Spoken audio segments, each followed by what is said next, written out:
In this video, I'm going to show you how to curve an image in Photopea. Start by opening your Photopea project.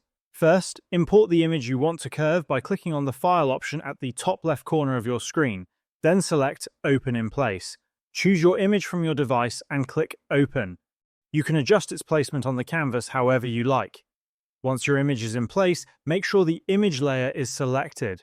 Then, click on the Edit menu at the top left, hover over Transform, and select Warp from the side menu that appears. This will allow you to curve the image manually by dragging the points that appear around the image.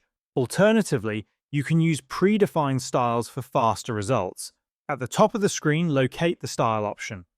First, set it to None to reset to default, then click on it again to see a variety of curving styles.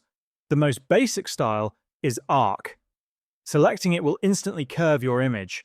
You can adjust the curve further by dragging the points or changing the direction of the curve. Using these options, you can achieve a precise and visually appealing curve. And this is how you can curve an image in Photopea.